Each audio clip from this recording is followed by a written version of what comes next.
अस्सलाम वालेकुम, welcome to my YouTube family. कैसे हैं आप सब? उम्मीद करती हूँ सब बिल्कुल ठीक होंगे और बहुत सारे ड्रामा स्टोरीज़ को देख के बहुत सारे एंजॉय कर रहे होंगे।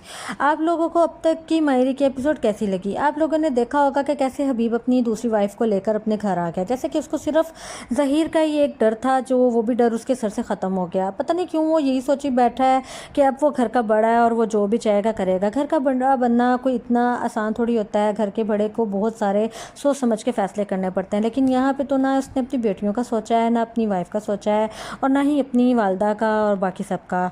बस अब उसने लाकर सोतन आयशा के सर पे बैठा दी है और अपनी बेटी को भी उसके रूम से निकाल दिया है।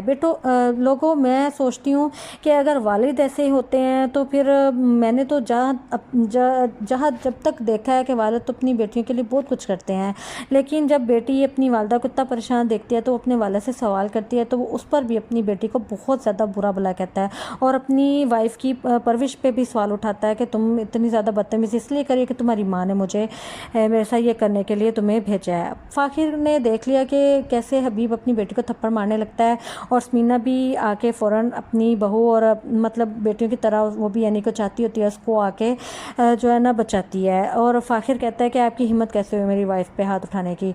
और वो हबीब इसी चक्कर में है कि ये क्यों सब बच्चे मेरे साथ लड़ रहे हैं, क्योंकि हबीब को ये चीज़ नहीं समझ आ रही कि वो ये सब गलत करने के लिए सबको मजबूर कर रहा है। और उसकी वाइफ उसको बिल्कुल चढ़ा रही है कि कैसे तुमने आयशा के साथ बुरा रवैया करना है, अपनी बेटियों के साथ बुरा रवैया करना है। और वो ये भी कह रही है कि जैसे तुमने एनी की शादी जल्दी कर दी, तुम फ़ायज़ा की शादी भी जल्दी कर दो। अब यही बात जब उसकी वालदा के सामने खुलती है कि ये अपनी बेटी के ऊपर हाथ उठा रहा था, तो वो अपने बेटे को समझाती है कि घर के बड़े हो तो ज़रा थोड़ा लिहाज लो, सब रिश्तों को संभाल के चलो।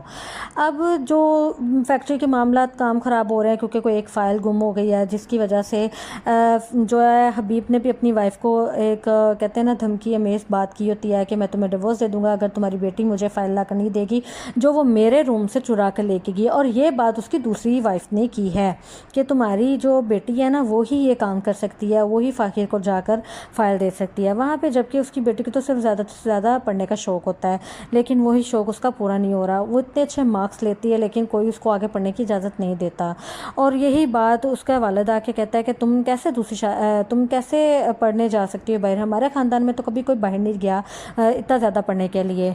तो दोस्तों यहाँ पे एक पॉइंट की बात है कि जब तुम्हारी ख़ानदान में तो किसी ने दूसरी शादी भी नहीं की और डिवोर्स की बात भी नहीं की, तो ये जब तुम कर रहे हो तो तुम ये कैसे कह सकते हो कि बेटी पढ़ने के लिए नहीं जा सकती? अब बेटियां ना पढ़ेंगी ना अब की तो क्या करेंगी? अब तुमने अपनी वाइफ को कहा कि मैं तुम्हें डिवोर्स दे दूंगा ना, वो अपने घर की रही, क्योंकि घर के अपने वालिदैन के मामला भी बड़े वो अजीब हो जाते हैं जब बंदा शादी के बाद अपने ससुराल आ जाता है।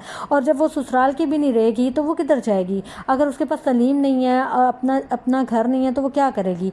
मैं वालिदैन को ये भी बात कहूँगी, जहाँ पे वो अपने बेटे के लिए कारोबार सेट करते हैं, मनी कुछ इकट्ठी करते हैं और कुछ अपने जो है ना कोई जगह वगैरह बना के रखते हैं कि हमारे बेटे के लिए आसानियाँ हों, तो वहीं पे वो थोड़ी सी जगह ना अपनी बेटी के लिए भी बना के रखें, ताकि कल को कोई भी ऐसा मामला हो जाए जबकि वालिदैन भी उसको सपोर्ट अच्छी नहीं कर सकते होंगे तो वो अपने छत के नीचे तो होगी ना, चाहे वो कितना ही छोटी क्यों ना हो। अब उसके पास एक उसकी बेटी है तो वो उसको लेके कहाँ जाएगी? लेकिन मुझे लगता है दोस्तों यहाँ तक हालात नहीं जाएंगे, मुझे लगता है शायद अब बहुत जल्दी इख्तिताम पे जा रहा है ये ड्रामा, तो बहुत जल्दी ये चीज़ें ना खुल जाएंगी कि जो आयशा ठीक है और उसकी दूसरी वाइफ नहीं ठीक है। लेकिन अभी तो जायदाद के मसले चल रहे हैं और लेकिन फ़ाखिर ने अपनी वाइफ से कहा कि मैं तुम्हारी पूरी हेल्प करूँगा, क्योंकि उसकी जो है ना प्रिंसिपल भी कह रही है कि तुम बहुत अच्छा पढ़ रही हो, तुम्हें बहुत अच्छी जो है ना तुम बहुत अच्छी तरक्की कर सकती हो। लेकिन यही चीज़ उसके घर वालों से नहीं होगी कि वो ये पढ़े लिखे करे। वो रो रही है, उसका हस्बैंड उसको समझा रहा है कि मैं तुम्हारी हेल्प करूँगा। और अब उसको अपने भी मसले हैं उसके हस्बैंड को कि ये कैसे मैं जो फैक्ट्री के मामला समेटूँ। अब हर कोई चाह रहा है कि ये जो ज़हीर का कारोबार था ना वो हमारे लिए हो जाए, हमारा हो जाए। वहीं पे हबीब भी यही सब कुछ कर रहा है, जबकि उसको पता था कि ये फ़ाइल उसके पास है और उसके पास से भी नहीं निकलनी है, पूरे घर में भी ढूंढ लेनी है इन्होंने, इनको फ़ाइल कहीं नहीं मिलनी। लेकिन सायका और उसका हस्बैंड जो है ना उनके पास फाइल है। सायका चाहती है कि वो अपने हस्बैंड की गलत चीज़ों में साथ नहीं देगी, लेकिन उसका हस्बैंड चाहता है कि वो हर चीज़ को अपने नाम लिखवा ले। जैसे होता है ना हलीम पकड़ी हुई है और सब कहते हैं कि हम खाएंगे, तो वो यही सीन हो रहा है कि ज़हीर का कारोबार है उसके बेटे को ना मिले लेकिन सबको मिल जाए, सब यही सोच रहे हैं और यही बात शायद कि गलत है। ठीक है। आप कभी भी किसी का हक नहीं खा सकते, लेकिन अब यहाँ पे पूरी कोशिश हो रही है कि वो ना हबीब को अपनी बेटियों के ख़िलाफ़ कर रही है रहीला ना, तो वो अपनी बेटी को दफ़ा हो कह रहा है। मैं यहाँ पे भी बहुत एक चीज़ को सोच रही हूँ कि बाप और बेटी का रिलेशन तो इतना अच्छा होता है, आप अपने घर की रहमत को कह रहे हो दफ़ा हो जाओ, आप कहीं के नहीं रहोगे, ये बात हकीकत है। ठीक है।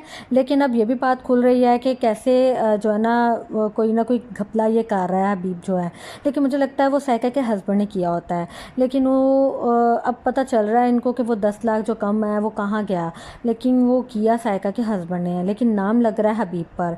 अब आप लोग मुझे बताएं कि नेक्स्ट क्या होने वाला है, आपको मेरी वीडियो कैसी लगी, ये कारोबार कैसे बच सकता है, ये बचेगा भी कि नहीं, रहीला जो है साइका वो बताएगी अपनी फ़ाइल का कि नहीं। अब तक के लिए इतना ही, फिर मिलेंगे नेक्स्ट एपिसोड में। अब तक के लिए इतना ही, अल्लाह हाफिज़।